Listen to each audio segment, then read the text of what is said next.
Assalamualaikum warahmatullahi wabarakatuh. A'udzu billahi minasyaitonir rajim. Bismillahirrahmanirrahim. Alhamdulillahirabbil alamin wassalatu wassalamu ala asyrofil anbiya'i wal mursalin wa ala alihi wa ashabihi ajma'in. Amma ba'du fa ya ibadallah usikum wa iyaya bitaqwallah ittaqullaha haqqa tuqatih wa la tamutunna illa wa antum muslimun.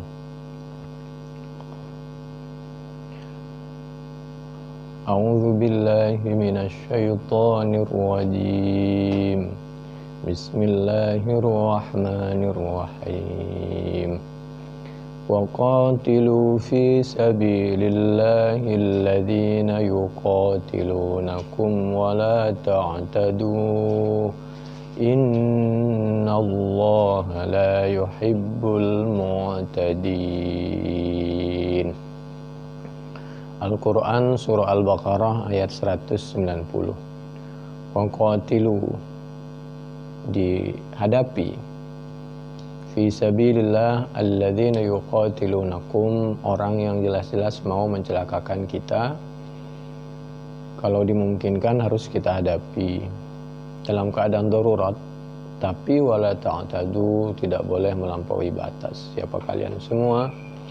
Innallah, sungguhnya Allah, la yuhibbu, yaitu tidak suka siapa Allah, al-mu'tadina, kepada orang-orang yang melampaui batas. Ini satu sisi. Di sisi yang lain, bagi yang tidak melampaui batas, tidak menyakiti umat Islam, maka Allah mengingatkan, A'udzubillahi minasyaitonir rajim. Bismillahirrahmanirrahim. Idfa' billati hiya ahsan. Al-Mu'minun ayat 96. Kita harus berbuat baik kepada mereka, bahkan lebih baik dari mereka. Siapa tahu seiring dengan taufik hidayah dari Allah, mereka lalu tertarik kepada hidayahnya Allah, masuk Islam, paling tidak membahayakan pada dirinya dan orang lain, meskipun mereka beda agama. Fa'fu anhum wasfah, maafkan, lupakan kekurangannya, apalagi kalau sama umat Islam. Al-Maidah ayat 13. Biasanya sebelum atau sesudah lebaran orang maaf-maafan. Kenapa? Karena kita ini sudah hablum minallah, berusaha di bulan Ramadan beribadah puasa sebaik-baiknya, qiyamul lail, mencari Lailatul Qadri, lalu kita buktikan dengan menunaikan zakat, lalu khawatir ada sesuatu perasaan tanggungan sesama makhluk Allah sama manusia, lalu memaaf-maafan. Fa'fu anhum wasfah.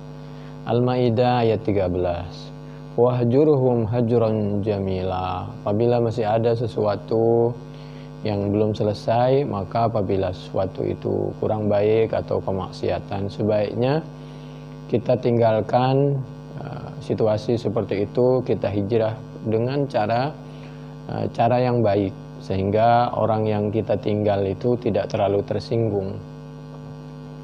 Al-Muzammil ayat yang ke-10.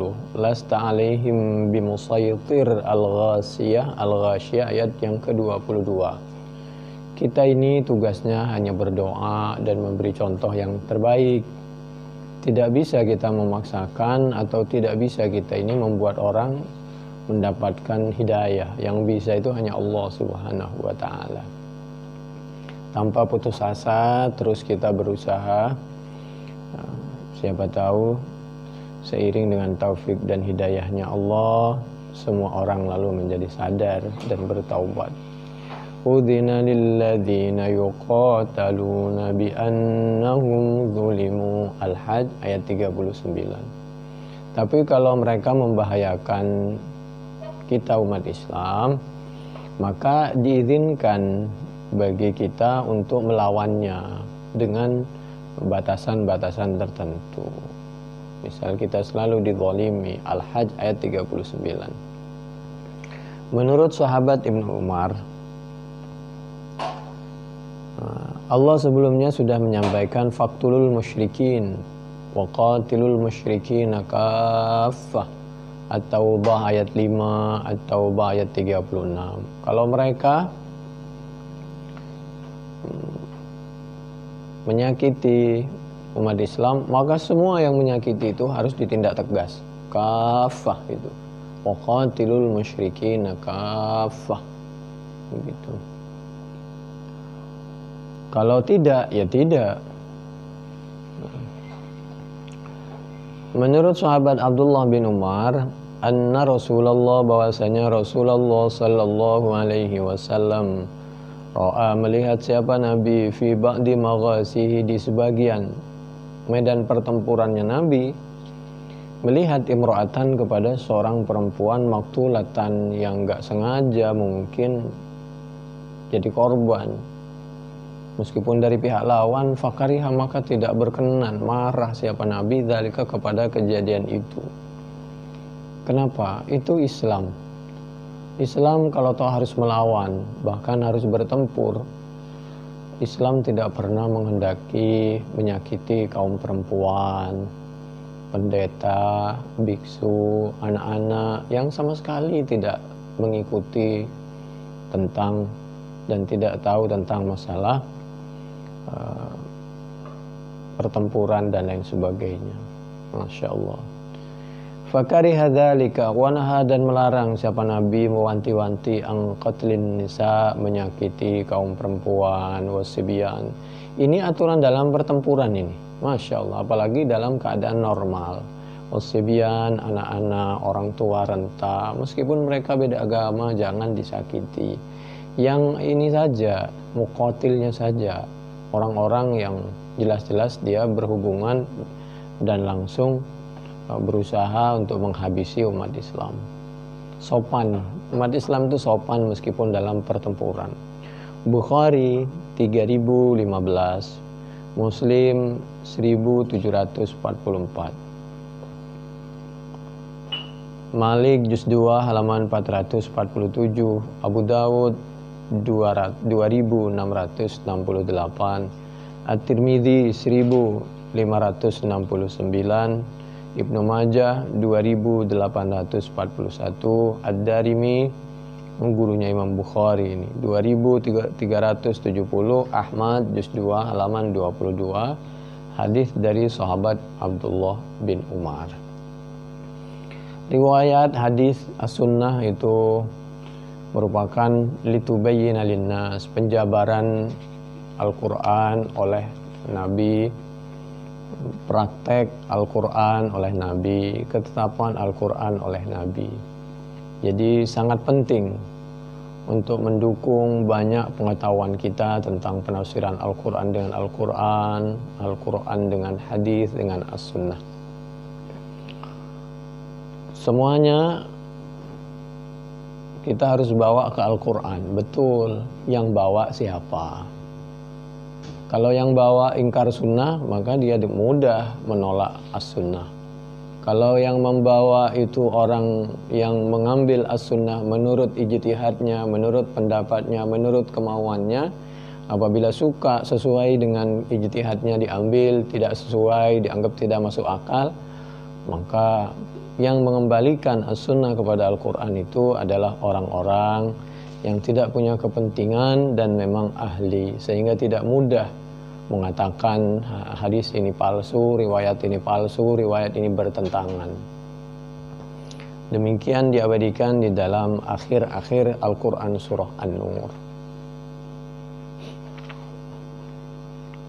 Kalau bahasa Al-Quran di dalam ayat yang lain, alladzina ja'alul Qur'ana idhin, mereka itu telah memilah-milah Al-Quran dan As-Sunnah menurut kemauannya sendiri. A'udzubillahi minasyaitonirrajim. Bismillahirrahmanirrahim. Wa qatuluhum haitsu saqiftumuhum wa akhrijuhum min haitsu akhrajukum wal fitnatu ashaddu minal qatl wa la tuqatiluhum indal masjidil harami hatta yuqatilukum fihi fa in qataluukum faqtuluhum kadzalika jazaa'ul kafirin. Fa in intahau fa innallaha ghafurur rahim. Al-Quran Surah Al-Baqarah ayat 191 ayat 192. Waqtuluhum haitsu saqiftumuhum. Kalau mereka memang pembunuh, maka di mana saja kita harus tindak tegas. Wa akhrijuhum min haitsu akhrajukum. Demikian juga kalau mereka mengusir kita umat Islam, maka mereka juga harus ditindak tegas. Kalau tidak ya tidaklah. Wal fitnatu asyaddu minal qatl. Yang penghalang, fitnah di situ diantaranya penafsirannya penghalang. Orang mau ke masjid, umat Islam dihalang-halangi. Mau melaksanakan syariah dihalang-halangi. Itu fitnah. Mau ibadah dihalang-halangi dengan berbagai alasan, asyaddu minal qatl. Itu lebih berat, lebih dahsyat dari sekedar terjadinya perlawanan, pembunuhan. Oleh karena itu harus dilawan. Wala tuqatiluhum indal masjidil haram. Wala tuqatiluhum, tapi kalau bisa jangan membuat keonaran di Masjidil Haram. Jadi dipilih jauh-jauh dari tempat ibadah. Sampai Al-Quran pun mengajarkan jangan sampai kita merobohkan tempat ibadahnya orang lain, merobohkan, mengotori, tidak boleh. Orangnya nggak boleh disakiti, jangankan orang fisiknya, perasaannya nggak boleh, kecuali kalau mereka melakukan sesuatu yang menistakan umat Islam. Demikian juga apalagi masjid, nggak boleh dikotori dengan darah, dengan kebencian, adu domba, pertempuran, supaya dipilih. Hatta yuqatilukum fi fa in qatalukum faqtuluhum. Kalau mereka melakukan jinayah ya tentu diberikan hukuman. Kadzalika jazaa'ul kafirin. Fa in intahu fa innallaha ghafurur rahim. Kalau mereka menghentikan, bahkan mohon maaf, orang yang baru masuk Islam meskipun dulu dia bertahun-tahun melakukan kesalahan, maka begitu dia bertobat masuk Islam dianggap dari nol lagi dia. Dianggap seperti anak kecil, nggak punya dosa. Fa in intahau fa innallaha ghafurur rahim. Allah Maha Pemaaf, Penyayang, tidak pendendam. Annan Nabi sallallahu alaihi wasallam, menurut sahabat Anas bin Malik 8 Hijriah, waktu Nabi dakhala masuk siapa Nabi Makkah kepada kota Mekah, wa alaihi, dan yaitu atas Nabi al-mighfara. Al-mighfaru adapun helm. Jadi Nabi itu tawakal, betul, tapi beliau kalau pertempuran atau khawatir terjadinya kekacauan, maka pakai helm supaya melindungi kepala, sirah kata orang Jawa. Jadi Nabi tetap berusaha, baru berdoa tawakal, begitu. Berdoa, berusaha, tawakal. Jangan kita menganggap tawakal tapi nggak pakai helm. Bilang tawakal tapi nggak berusaha, nggak bekerja, lalu jatuh. Kita naik motor tapi jangan terlalu ngebut. Udah ngebut nggak pakai helm, masya Allah.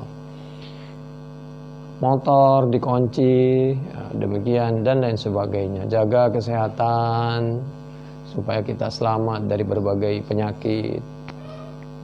Imunnya dijaga. Faqila inna bana khatal muta'allikum bi astaril Ka'bah. Lalu Nabi dikasih laporan waktu 8 Hijriah. Nabi Fatih Mekah, masuk kota Mekah dari Madinah itu. Nabi memang tidak maksud berperang.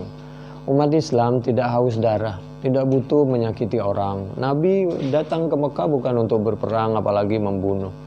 Datang untuk menghilangkan kezaliman. Waktu itu kota Mekah dikuasai oleh mereka. Nabi menyampaikan, sudah waktunya karena Anda selalu membuat keonaran. Mohon maaf, ini kota Mekah, biar kami saja yang mengurusin. Anda menguasai kota Mekah malah banyak merugikan orang yang seagama dengan Anda dan orang yang seagama dengan kami umat Islam. Kekuasaannya diambil alih, orangnya nggak usah disakitin, hartanya nggak usah diambil. Itu Fatih Mekah. Bayangkan, mestinya orang kafir sudah banyak membunuh para sahabat, dibunuh, dibantai, hartanya diambil. Tidak, Nabi. Tidak. Kami tidak mengusir Anda, kami tidak mengambil harta Anda, kami tidak membunuh Anda, tidak akan menyakiti Anda. Cuma kekuasaannya biar kami saja yang pegang, supaya Anda bisa terayung, terlindungi, ternaungi. Masya Allah. Sampai orang yang beda agama dinaungin sebelum mereka mencelakakan umat Islam. Setelah banyak mencelakakan umat Islam, maka mereka dimohon tinggal di luar kota Mekah. Akhirnya kota Mekah, kota Madinah tidak ada satupun orang non-Islam di situ. Adanya di Jeddah, di tempat, bukan diusir. Kalau diusir itu hartanya nggak boleh dibawa, orangnya disakiti. Tapi Nabi menyampaikan, bawa semua harta Anda. Harta yang nggak bisa dibawa, biar kami beli dengan semahal-mahalnya. Anda pindah di suatu tempat yang nyaman buat Anda, yang pas buat Anda. Begitulah, luar biasa. Itu bedanya ikhraj sama ijla. Kalau Nabi diusir dari kota Mekah ke Madinah oleh mereka, harta dirampas, kalau perlu dibunuh, kalau ketahuan, kalau kita umat Islam. Tidak. Nah, bagaimana dengan pertempuran Badar, Uhud? Itu karena mereka jelas-jelas kalau nggak diduluin, selisih 1 detik mereka akan bunuh kita. Akhirnya ya dilawan. Buktinya apa? Nabi di Madinah jauh-jauh, ngapain dia nggak ada kerjaan? Bareng-bareng datang ke kota Madinah jauh-jauh dari Mekah, menyatu dengan berbagai orang Yahudi di berbagai negara, datang mengepung kota Madinah sampai terjadilah Khandaq, umat Islam buat parit untuk membunuh Nabi dan para sahabat, menghanguskan Islam. Ya otomatis dilawan lah, daripada mati konyol kita umat Islam. Islam habis sejarahnya. Itu jauh-jauh dari kota Mekah mereka hendak membunuh Nabi dan para sahabat. Nabi tidak pernah dari kota Madinah jauh-jauh untuk membunuh orang mereka di kota Mekah. Tidak. Itulah Fatih Mekah. Karena Ibnu Khattal, ini kasus per kasus, ini orang kerjanya mau bunuh Nabi, mau bunuh sahabat.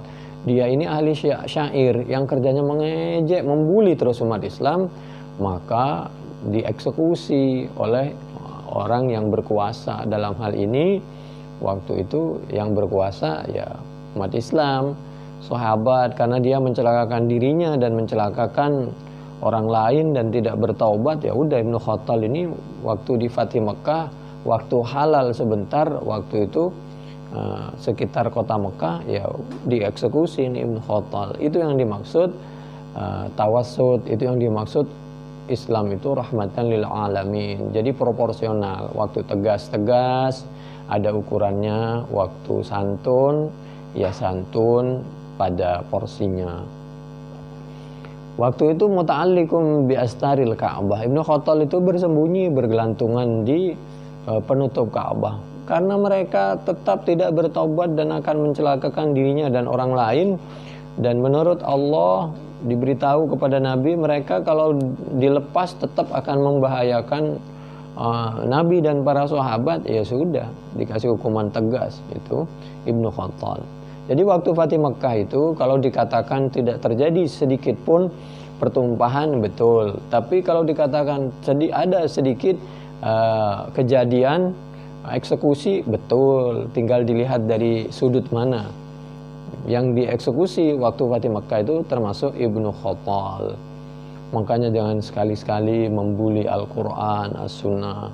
Ini Bukhari 1846, 3000 44, 4286, 5808, Muslim 1357, Abu Daud 2685, At-Tirmidzi 1693, An-Nasai juz 5 halaman 200, Ibnu Majah 2085, Ahmad juz 3 halaman 109, Ad-Darimi juz 2 halaman 73, Ibnu Hibban 3719. Tentu ini bagi orang yang masih menerima sunnah. Orang yang menolak sunnah, ini hadis mesti ditolak. Meskipun sangat banyak ini, coba bayangkan, karena mungkin dia sudah merasa lebih alim dari Imam Bukhari, lebih alim dari Nabi, lebih alim dari sahabat, lebih tahu penafsiran Al-Quran dari Nabi, para sahabat, para imam. Hebat orang sekarang ini. Jadi mestinya ijtihad itu ditaruh di belakang. Referensi, kekaguman kepada guru. Kalau kita kagum kepada Adnan Ibrahim, coba lihat YouTube-nya Abu Umar, supaya tahu bagaimana dipretelin itu ilmunya Adnan Ibrahim. Mana yang benar, mana yang melenceng. Coba cek tuh. Ada YouTube, coba cek namanya YouTube-nya Abu Umar, supaya kita tahu, supaya kita tidak mempertuhan pendapatnya Adnan Ibrahim. Bahkan ada orang yang sampai ditahan itu 5 tahun di suatu negara gara-gara mendiskreditkan hadis-hadis Bukhari itu. Jadi ijtihad ditaruh di belakang. Bagaimana penafsiran ayat Al-Quran dengan ayat Al-Quran? Siapa yang menafsiri? Nabi. Loh enggak, ini kan bertentangan. Bertentangan menurut ijtihad Anda. Menurut ulama, jumhur ulama, enggak ada yang bertentangan. Berarti yang bertentangan itu pendapat kita yang perlu dikorek itu. Begitu, jangan ijtihad kita ditaruh di depan, taruh di belakang. Bagaimana pemahaman ayat dengan ayat? Ayat ini, pemahaman ayat ini bagaimana menurut pemahamannya Nabi? Karena Allah mengajari malaikat Jibril, Jibril mengajari Nabi, bukan langsung Jibril atau Allah mengajari kita. Sehingga kita merasa lebih pintar dan lebih berhak, yang lain salah semua. Nabi salah, sahabat salah, tabi'in salah, Bukhari salah, enggak ada yang benar, enggak perlu tafsir, enggak perlu riwayat. Hebat dah. Kita langsung saja berdoa dengan Allah. La haula wala quwata illa. Apabila ada ketawaduan, jadi ijtihad kita, atau kita sampaikan dulu menurut pemahaman ayat ini dengan ayat ini begini. Menurut penafsiran Nabi begini, prakteknya Nabi begini, prakteknya sahabat begini, prakteknya para tabi'in begini, prakteknya salafus saleh begini. Saya punya ijtihad seperti ini, atau saya lebih cenderung ke ini, atau silahkan umat boleh memilih. Begitu. Zaman seperti sekarang tidak boleh kita lalu menggurui umat itu. Sekarang cerdas semua. Bukan karena benci, biarkan umat memilih mana yang kira-kira lebih hati-hati, lebih sesuai dengan situasi dan kondisi, tanpa harus menggurui umat, tanpa kita harus menganggap bahwa pendapat, penafsiran, pemahaman, teori kita yang paling baik dan paling benar. Selama kita merasa paling benar, insya Allah dimanapun kita akan ditolak. Akan ditolak, akan mendapatkan fitnah. Kenapa? Karena orang yang tidak ditolak di tengah masyarakat itu akibat karena bisa sedikit demi sedikit tanpa harus langsung menolak dan menyalahkan. Lalu kita ayat berikutnya, a'udzubillahi minasyaitonirrajim. Bismillahirrahmanirrahim. Wa qatiluhum hatta la takuna fitnatun wa yakuna ad-dinu lillah. Fa in intahaw fala udwana illa 'alal zalimin. Al-Baqarah ayat 193. Wa qatiluhum hatta la takuna fitnah. Ya, dihadapi sampai fitnah itu betul-betul tidak ada kezaliman, itu maksudnya begitu. Bukan suruh orang yang beda agama dengan kita, beda pendapat dengan kita, bukan disuruh bunuh semua, bukan. Bukan orang yang gak ikut jamaahnya kita, komunitas kita, lalu kita anggap semua tidak sunnah, tidak ittiba dengan Nabi dan para sahabat, seperti pengakuan Islam jamaah dan lain sebagainya. Itu bukan. Itu pemahaman yang koruptif dan melenceng itu. Makanya mudah tanya lah sama orang. Jadi kalau punya penafsiran, ini penafsiran benar apa tidak, salah apa tidak, ini kelompok benar apa tidak gitu. Nanti kita buat komunitas, lalu kita menganggap bahwa diri kita adalah pemimpinnya, lalu dipertuhan yang lain. Masya Allah, Fa inin tahu fala udwana illa 'alal zalimin. Apabila mereka bertaubat, tidak boleh sedikit pun kita ada permusuhan, sekecil apapun. Tidak ada kedendaman sesama anak bangsa, apalagi sama umat Islam. Setelah bulan Ramadan, habiskan semua perasaan kurang baik kepada orang lain itu. Tapi tetap harus waspada. Al-Baqarah ayat 193. A'udzu billahi minasyaitonir rajim. Bismillahirrahmanirrahim. Wa jazaa'u sayyi'atin sayyi'atun mithluha. Asy-Syura ayat 40. Faman 'afa wa aslaha fa ajruhu 'ala Allah. Innahu la yuhibbul zalimin. Wa jazaa'u sayyi'atin, adapun pembalasan sesuatu sayyi'atun mithluha, yaitu keburukan yang sama. Kalau harus melaksanakan hukuman, kalau tidak ya kita maafkan, kalau tidak terlalu berbahaya. Faman afa, barang siapa, yaitu memaafkan, bahkan tidak hanya memaafkan, wa aslaha, berbuat baik sebelum orang lain berbuat baik kepada kita. Jangan kita membiasakan diri baru kita berbuat baik setelah orang berbuat baik kepada kita. Kita memberi setelah orang lain memberi, tidaklah. Beri saja. Orang itu mau terima kasih, nggak terima kasih, benci, nggak benci, beri sajalah. Soal hidayah itu biarin urusan Allah Subhanahu wa ta'ala. Wa aslaha fajruhu 'ala Allah. Pahalanya orang yang bisa memaafkan orang lain, bahkan bisa berbuat baik lebih dari kebaikan orang lain, itu hanya Allah yang tahu berapa besarnya. Kalau Lailatul Qadri itu hanya anggaplah mendekati atau sama atau lebih dari 84 alfa itu tahun. Jadi khairum min alfisya itu Lailatul Qadri. Tapi orang yang bisa memaafkan, bahkan bisa berbuat lebih baik dari orang lain, itu pahalanya hanya Allah yang tahu berapa besarnya. Fa ajruhu 'ala Allah. Lailatul Qadri itu mudah. Yang puasanya aja yang baik, kewajibannya laksanakan dengan baik, maka Lailatul Qadri itu kan sunnah. Sunnahnya pasti ikut. Tapi kalau puasanya aja kurang baik, maka bagaimana? Jadi tanam yang baik, maka nanti rumputnya ada. Tapi kalau kita menanam rumput, ya tanaman padinya nggak ada.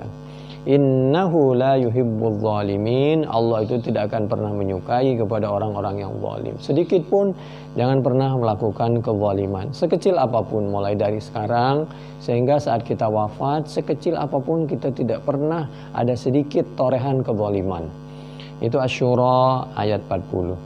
A'udzu billahi minasyaitonir rajim. Bismillahirrahmanirrahim. Asy-syahrul haramu bisyahril harami wal hurumatu qisas.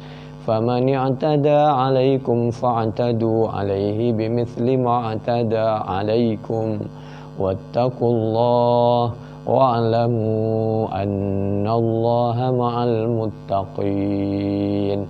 Al-Baqarah ayat 194. Asy-syahrul haram, apalagi bulan haram, bisyahril haram. Wajib kita melaksanakan segala kebaikan sebagaimana Allah menganjurkan berbuat kebaikan, apalagi di bulan haram. Wal hurumatu qisas. Setiap orang melakukan kejahatan, mohon maaf, kriminal itu harus ada pembalasan supaya mereka yang akan melakukan kejahatan yang lain, orang lain, supaya berpikir dia, ini orang melakukan kesalahan dihukum seperti itu. Di kota Mekah itu pencurian bisa dikatakan nol, ya adalah 1-2. Kenapa? Karena hukumannya tegas, sesuatu yang tegas, proporsional. Begitu, mobil di luar, di tempat umum aman spion. Kalau di tempat tertentu, jangankan spionnya, mobilnya juga habis. Begitulah. Famani atada 'alaikum fa'tadu 'alaihi bimithli ma atada 'alaikum. Adapun siapa orang itada 'alaikum, melampaui batas, fa'tadu 'alaihi bimithli ma atada 'alaikum. Cukup dihukum sesuai kejahatannya. Wattaqullah, harus tetap kita takut pada Allah, melaksanakan hukuman itu karena takwa Allah. Jadi segala sesuatu apabila dilandasi karena takwa Allah, bukan karena kebencian dan kedendaman, maka insya Allah itu ada solusi terbaik. Wa'lamu, ketahuilah annallah, bahwasanya Allah ma'al muttaqin, yaitu bersama orang-orang yang bertakwa. Al-Baqarah ayat 194.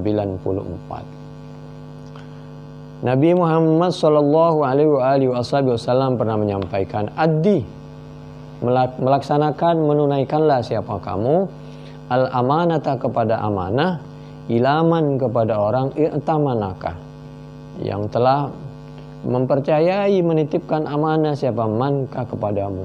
Nah, kalau ada amanah itu laksanakan dengan sebaik-baiknya. Wala tahum man khonaka, jangan pernah kamu mengkhianati orang yang mempercayai kamu. Nah, ini termasuk pertemanan, persahabatan, keluarga, suami istri, apapun. Dan kalau bisa jangan pernah berkhianat kepada orang yang mengkhianatimu kalau dimungkinkan, kecuali kalau mereka mencelakakan kita sampai sebegitu jauhnya. Ini Abu Dawud 3535, At-Tirmidzi 1264, Ad-Daraqutni juz 3 halaman 35, hadis dari sahabat Abi Hurairah radhiyallahu an. Tapi ini banyak syawahidnya, ini penjelasan. Allah juga menyampaikan, a'udzubillahi minasyaitonirrajim, bismillahirrahmanirrahim. Innallaha ya'murukum an tu'addul amanati ila ahliha. An-Nisa ayat 58. Sesungguhnya Allah, yaitu memerintahkan siapa Allahkum, kepada kalian, an tu'addu, untuk menunaikan siapa kalian semua, al-amanati, kepada beberapa amanat. Berikanlah amanat itu kepada orang yang ahli. Jangan pernah kita mempercayai, memberikan amanah kepada orang yang bukan ahli. Apabila ada suatu kegagalan, itu kesalahan kita. Orang sepandai apapun, apabila dia tidak mudah menerima kebenaran, ada orang menyampaikan hukum, disalahkan menurut Al-Quran dan As-Sunnah, lalu tidak terima kepada Al-Quran dan As-Sunnah dari penjelasan orang lain, melahirkan suatu pengkhianatan, sampai itu diantara sejarah orang ingkar sunnah seperti itu, karena dia beranggapan bahwa teori dan penafsirannya yang paling baik. Begitu disampaikan bahwa penafsiran praktek Nabi itu begini, dia tolak, dia tidak mau mengakui kebenaran. Itu sejarah orang ingkar sunnah, mengambil as-sunnah menurut semaunya sendiri, itu begitu biasanya. Lalu mudah, ini bertentangan dengan ayat. Tidak, menurut ulama yang lain tidak. Nabi aja tidak bertentangan, kata Nabi tidak bertentangan, menurut dia bertentangan. Nah, kalau di luar orang yang seperti itu Adnan Ibrahim itu. Di sini banyak pengikutnya, dan rata-rata penganut, pengagum Adnan Ibrahim itu ingkar sunnah. Paling tidak dia 60% ke atas ingkar sunnah. Paling tidak dia itu ngambil sunnah yang disukai aja, yang sesuai dengan kemauannya. Kalau enggak dibuang sama dia, yang dikatakan palsu segala macam. Itu sejarah orang ingkar sunnah seperti itu. Berbahaya orang seperti itu, berat dan berbahaya besok pertanggungjawabannya di hadapan Allah Subhanahu wa taala.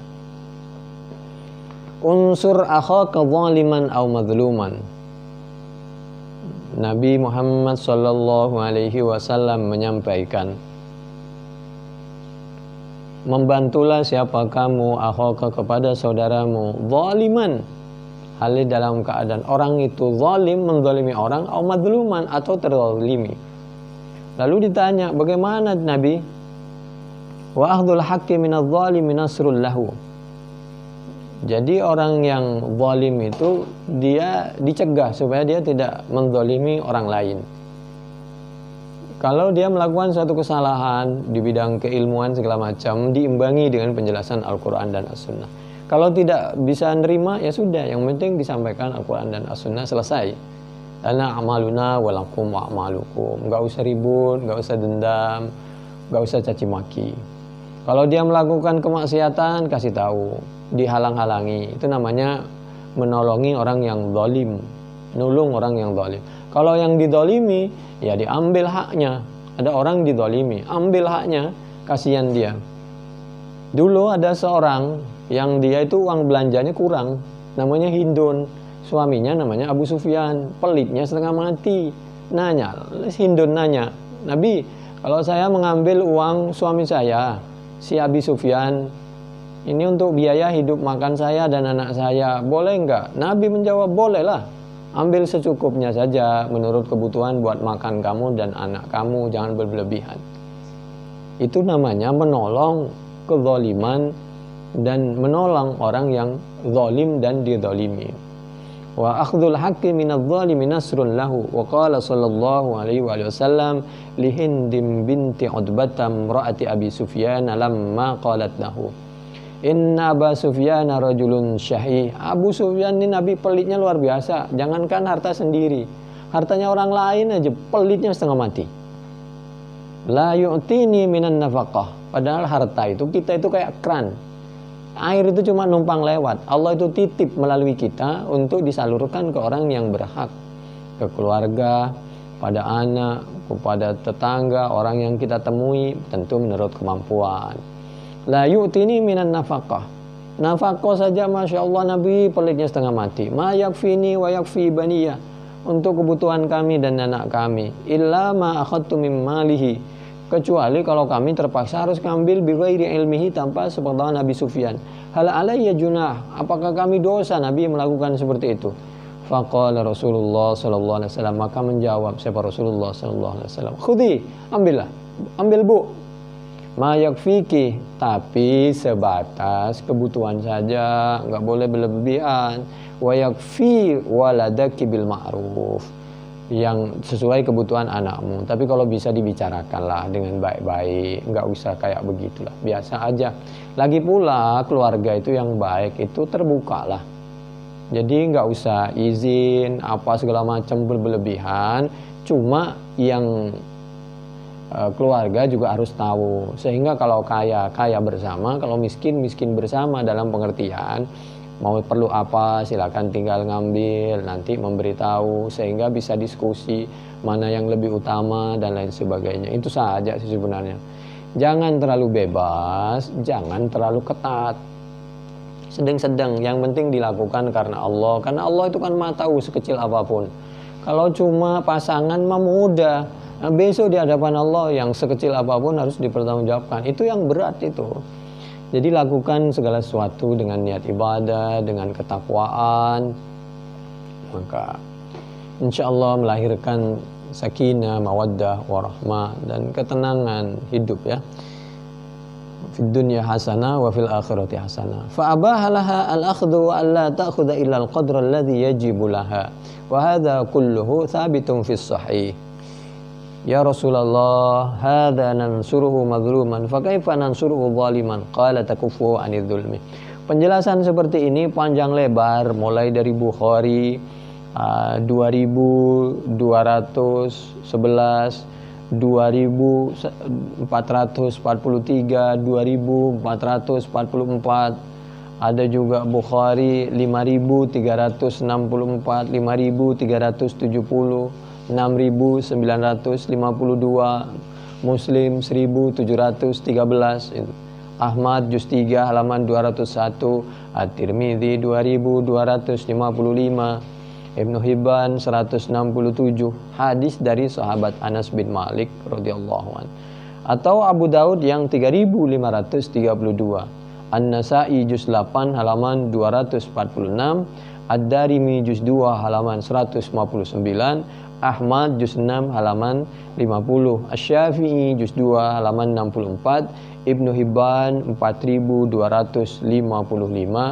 Yang ini hadis dari Siti Aisyah radhiyallahu anha. A'udzubillahi minasyaitonirrajim. Bismillahirrahmanirrahim. فَمَنِ اعْتَدَى عَلَيْكُمْ فَاعْتَدُوا عَلَيْهِ بِمِثْلِ مَا اعْتَدَى عَلَيْكُمْ. Al-Baqarah ayat 194, yang seirama dengan ayat itu. Wa in aqabtum fa'aqibu bimithli ma uqibtum bih. An-Nahl ayat 126. Kata sahabat Anas, anna Rasulullah sallallahu alaihi wasallam kana am ba'dhi nisaihi fa arsalat ihda ummahatil mu'minina ma'a khadimin qas'atan fiha ta'amun. Suatu ketika salah satu ummahatil mukminin memberikan makanan di piring begitu yang agak besar. Fadarabat biyadiha fakasarat al-qas'ah. Kemudian tanpa sengaja tangan Siti Aisyah itu memegangnya mungkin kurang kuat, kepleset, pecah itu piring. Karena telah memecahkan piring orang, maka harus ngeganti. Ini supaya ada pelajaran, kalau ada orang memberi barang kepada kita, kita harus cepat kembalikan itu barangnya orang itu, peralatannya, atau kalau perlu kita segera juga memberi, bahkan lebih baik dari pemberian orang itu. Orang tidak boleh mengharap balasan, tapi yang diberi berdoalah, dan kalau bisa membalaslah dengan yang lebih baik. Luar biasa. Qala Ibnul Muthanna fa akhadhan Nabi sallallahu alaihi wasallam al-kasratain fa dhamma ihdahuma ila al-ukhra faja'ala yajma'u fiha at-ta'ama yaqulu gharat ummukum. Lalu Nabi memperbaiki yang pecah itu dipakai untuk Nabi di dalam keluarganya, sedangkan orang yang ngasih tadi diganti dengan peralatan yang ada di rumah Nabi. Lalu Nabi bercanda, ini piring pecah mungkin jangan-jangan ibu kamu, maksudnya Siti Aisyah, ini cemburu kepada yang memberi. Ini Nabi luar biasa bercandanya di dalam rumah tangga Nabi. Tidaklah, jangan sampai dipahami Siti Aisyah itu karena cemburu banting-banting piring. Janganlah, jangan. Itu ibu kita, ummahatil mukminat, ummahatil mukminin. Jangan sampai kita melahirkan pemahaman, kecurigaan bahwa Siti Aisyah itu berlebihan, gak baik, keluarga Nabi itu kocar-kacir, terjadi pertengkaran. Kata orang Jawa itu bisa saling jambak. Oh, tidak begitulah. Itu kan cara pemahaman kita. Bukhari 2481, 5225. Kenapa? Karena Siti Aisyah dari sebelumnya kan sudah tahu kalau Nabi itu sebelumnya sudah punya keluarga. Itu satu. Keduanya, mereka itu kalau memang tidak mau kan tentu berpisah dengan Nabi. Tidak ada orang yang lebih baik dari Nabi. Mereka rugi kalau berpisah dengan Nabi. Ini satu sisi. Dan Nabi tidak pernah menghina, menistakan, tidak menghargai keluarga Nabi, istri Nabi itu. Dihormati, disayangi. Bukhari 2481, 5225, Abu Daud 3567, At-Tirmidzi 1359, An-Nasa'i juz 7 halaman 70, Ibnu Majah 2334, Ad-Darimi juz 2 halaman 264, Ahmad juz 3 halaman 105 dari sahabat Anas. Qalat Aisyah radhiyallahu anha, ma ra'aitu sani'an ta'aman mithla Safiyata sana'at li Rasulillah sallallahu alaihi wasallam ta'aman fa ba'athat bihi fa akhadani afkal fa kasartul ina'a fa qultu ya Rasulullah ma kafaratus ma sana'tu qala ina'um mithlu ina'in wa ta'amum mithlu ta'am. Yang ngirim makanan itu namanya Safiyah. Jadi mungkin karena ibaratkan Siti Aisyah ini pingin juga berbuat yang terbaik buat keluarganya, buat makanan seperti itu, nggak sengaja megang piringnya itu sampai kurang kuat, bagaimana lepas jatuh. Itu sajalah, jangan dipahami berlebihan. Itu ibu kita. Bayangkan kalau kita membuat sesuatu cerita untuk ibu kita pribadi, cerita yang kurang baik, itu kan kurang sopan. Apalagi cerita yang kurang baik kepada ibu kita, ibunya semua umat Islam di dunia akhirat, yaitu istri-istrinya Nabi, Siti Aisyah radhiyallahu anha. Itu hadis Bukhari. Nanti ada di bawahnya hadis Bukhari ini, Abu Daud ini. Abu Daud 3568. La yu'adzib bin nar illallah. Untuk memahami ayat Al-Baqarah 194 termasuk An-Nahl 126 ini, Nabi pernah menyampaikan, boleh pemahaman seperti ini. Boleh. Jadi bagaimana sih pemahaman ayat itu menurut pemahamannya Nabi, sabdanya Nabi, ketetapannya Nabi, prakteknya Nabi. Kalau ada orang yang mengatakan nggak perlu itu hadis, riwayat itu nggak perlu, tafsir itu nggak perlu, oh bagus tuh orang, langsung saja kepada Allah. Hebat tuh orang, dah biarin saja masing-masing. La yu'adzib bin nar illallah. Tidak boleh kita menyakiti orang dengan membakar tuh nggak boleh. Hanya Allah yang boleh. Wasammu narun batinah. Demikian juga racun segala macam, nggak boleh itu. Nggak boleh menyakiti. Sampai orang meninggal saja, meskipun itu beda agama, nggak boleh disakiti. Meninggal ya sudah. Bahkan meninggal peperangan ya sudah. Meskipun musuh oleh Nabi itu musuh kafir, dia tadinya waktu hidup mau bunuh Nabi. Kalau nggak keduluan, udah pasti Nabi dulu yang dibunuh. Oleh Nabi dikubur dengan baik-baik di sumur Qalib waktu Badar itu. Tapi bedanya kalau mereka membunuh umat Islam, nggak mungkin dibunuh. Biar dicabik-cabik oleh mereka dan dicabik-cabik oleh burung itu mayatnya. Kalau kita umat Islam, sampai musuh pun sudah wafat, mereka masih dimuliakan, dikuburkan itu musuh dengan cara yang baik-baik oleh umat Islam. Begitulah contoh yang diberikan oleh Allah melalui lisannya Nabi Muhammad sallallahu alaihi wasallam. Bukhari 3017, Abu Daud 4351, At-Tirmidzi 1458, An-Nasai juz 7 halaman 104, Ibnu Majah 2535, Ibnu Hibban 4476, 5606, Ahmad juz 1 halaman 282, hadis dari sahabat Ibnu Abbas. Demikian juga Bukhari 3016, Ahmad juz 2 halaman 307, Abu Daud 2674, At-Tirmidzi 1571, Ad-Darimi juz 2 halaman 222, berangkai dengan redaksi membaddala dinuhu faqtuluh. Ini kalau membahayakan, kalau tidak membahayakan, orang murtad gara-gara murtad dibunuh tidak boleh. La qawada illa bihadidah wa bin nahyi anil muslah. La yu'adzib bin nar, tidak boleh adzab yu'adzib bin nar illa rabbun nar. Ini Al-Baihaqi juz 8 halaman 62 dari Nu'man bin Bashir. Ad-Daraqutni juz 3 halaman 87 dari sahabat Abi Hurairah radhiyallahu anhu. An-Najariyatan, suatu ketika menurut sahabat Anas bin Malik ada seorang perempuan. Masya Allah, perempuan wujida ra'suha. Ini ada orang biasa, perempuan kepalanya dilukai. Qatrudda baina hajarain, kata orang Jawa itu dikepruk, dipukul dengan batu oleh orang Yahudi. Seorang perempuan Islam, orang biasa, bukan orang terhormat, tapi oleh Nabi dibela. Karena kehormatan seorang, apalagi perempuan, nggak lihat itu orang terhormat, orang biasa. Bahkan kalau perlu orang non-Islam pun kalau diperlakukan seperti itu dibela oleh Nabi. Jangan lupa Fathi Mekkah itu terjadi, peralihan kekuasaan, pengambilan kota Mekkah itu terjadi karena Nabi betul-betul dilaporin oleh orang kafir bahwa mereka dizalimi.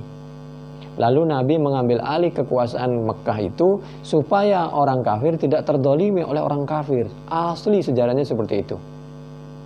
Apalagi yang terzalimi itu umat Islam. Rudda baina hajarain, fasa'aluha, maka bertanya. Ada dua batu dipukulkan ke kepala anak perempuan oleh orang Yahudi. Fasalu, maka bertanya semua. Jadi di cross check kepada perempuan tadi. Man sana'a hadza bikik. Nak, siapa yang melukai kepalamu ini? Parah ini. Afulan.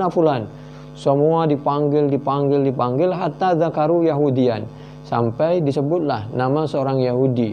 Orangnya diperlihatkan. Fa'aumat birosiha, maka perempuan itu mengaku betul dia yang telah melukai kepala kami.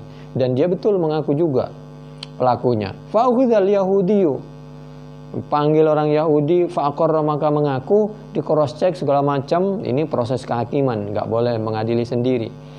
Fa'amara bihi Rasulullah sallallahu alaihi wasallam. Kemudian oleh Nabi dikisos. Enggak boleh ada kezaliman kepada siapapun. Jadi makanya orang non-Islam itu lebih senang apabila berada di bawah pemerintahan umat Islam. Kenapa? Berada di dalam, bahkan bukan pemerintahan umat Islam, sampai suami saja orang kafir Mekah itu lari dari kota Mekah waktu Nabi di Madinah hijrah, perempuan itu, karena dia merasa lebih terlindungi, lebih terhormat apabila suaminya beragama Islam. Kenapa? Orang Islam itu menghargai dan menghormat harkat martabat kaum perempuan. Jadilah laki-laki yang seperti itu. Fa'udhi'a al-Yahudiyyu fa'aqarra, maka mengaku, fa'amara bihi Rasulullah sallallahu alaihi wasallam an turadda ra'suhu bil hijarah. Ya udah, kamu melukai perempuan dengan batu, sekarang kepala kamu harus begitu juga. Itu namanya kisos. Dengan demikian siapa?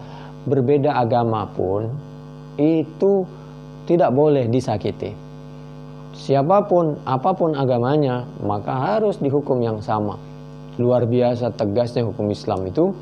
Wa fi riwayatin faqatalahu Rasulullah sallallahu alaihi wasallam baina hajrain wa hadza nassun sarihun sahih. Ini Bukhari 2413, 2416, 6876, berdederetan sampai 6885. Muslim 1672, Abu Daud 4527, 4529, At-Tirmidzi 1394, An-Nasa'i juz 8 halaman 35, Ibnu Majah 2665, 2566, Ad-Darimi 2266, Ahmad juz 3 halaman 171, 193, hadis dari sahabat Anas, Nabi mengamalkan Al-Quran. Wa huwa muqtadha qaulihi ta'ala, a'udzubillahi minasyaitonir rajim, bismillahirrahmanirrahim, wa in aqabtum fa'aqibu bimithli ma uqibatum bih. An-Nahl ayat 126. Fa'tadu alaihi bimithli ma tada alaikum. Al-Baqarah ayat 194, materi depan yang dipelajari tadi. Kalau mereka melakukan sesuatu jinayah, kemaksiatan, maka hukumannya setimpal. Makanya jangan suka melakukan kezaliman supaya aman. Ada kasus innana sam min Urainah, kata sahabat Anas bin Malik. Ada dulu orang Urainah ini qadimu, mereka datang ala Rasulillah sallallahu alaihi wasallam ke Madinah, menemui Rasulullah sallallahu alaihi wasallam, datang al-Madinah, ke kota Madinah. Fajtawauha, maka udaranya dia enggak terbiasa. Orang yang terbiasa hidup di negara yang panas masuk ke udara dingin, atau sebaliknya, maka kadang-kadang panas dingin dia. Karena di Mekah itu sebenarnya dingin, kadang-kadang panas. Beda dengan kota Mekah. Kota Mekah itu panas. Fajtawauha faqala lahum Rasulullah sallallahu alaihi wasallam, maka menyampaikan, memberikan solusi lahum bagi orang-orang Urainah Rasulullah sallallahu alaihi wasallam. Siapa Rasulullah sallallahu alaihi wasallam? Nabi menyampaikan, in syi'tum, apabila berkenan siapa kalian semua orang Urainah yang sakit, antahruju, sanagih kamu pergi ila ibilis shadaqah, kamu menemui onta-onta sedekah, kamu bilang kepada orang yang menjaga, kami ini tamunya Nabi. Nabi itu namanya dicatat kalau untuk kebaikan nggak apa-apa. Saya ini tamu, disuruh diperintahkan Nabi untuk mendapatkan bagian air susu onta. Fatashrobu, sana lagi kamu pergi ke sana, kamu minum air susu onta min albaniha wa abwaliha. Kalau ada sedikit yang tercampur karena kotor, karena darurat, kalau nggak ada air susunya, sampai kencingnya pun daripada mati sanegih. Kalau darurat kan begitu. Jangankan air kencing onta, babi pun, ular pun menjadi halal sebatas kalau darurat. Kalau nggak darurat nggak boleh, haram. Bayangkan air kencing itu kan kotoran itu, najis, cicik, jembak. Jadi yang thayyibat wa hurrima alaihimul khaba'ith.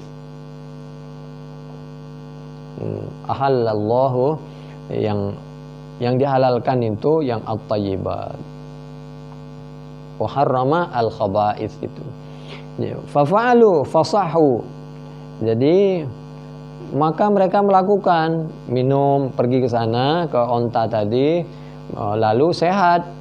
Tsumma malu, begitu sehat dia berubah pikiran, udah murtad, balik lagi ke agama semula.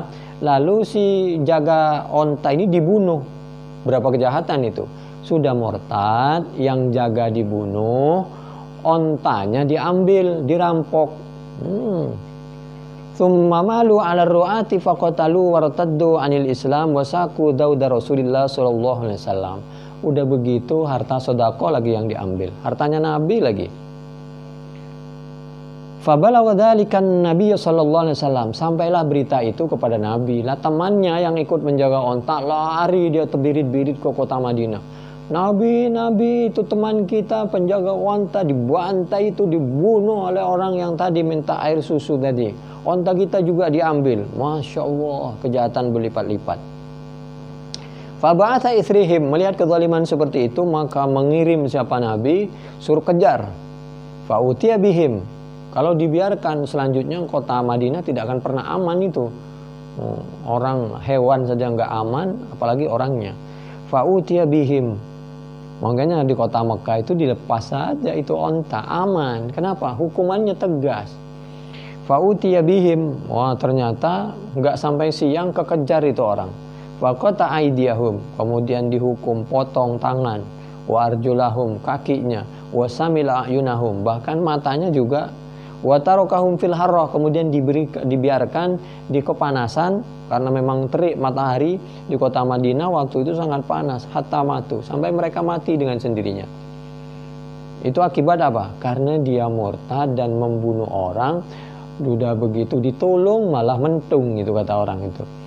Diangkat malah menggigit itu. Lalu ya begitu, masih ngerampok lagi. Tapi kalau dia tidak terlalu membahayakan, kita tolong, dia melupakan kebaikan kita, enggak apa-apa.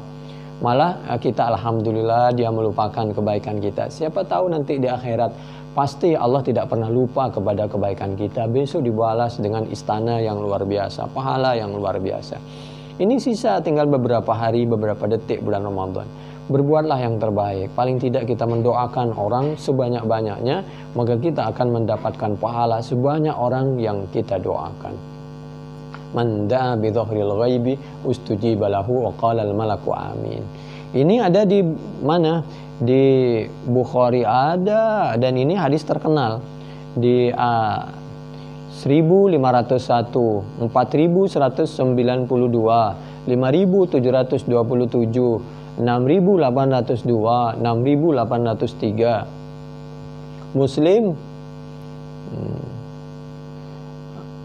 1671, Abu Daud 4364, 4366, At-Tirmidzi 1845, Nasai juz 7 halaman 95-96, Ibnu Majah 2578, Ahmad juz 3 halaman 107, Ibnu Hibban 1386 sampai 1388.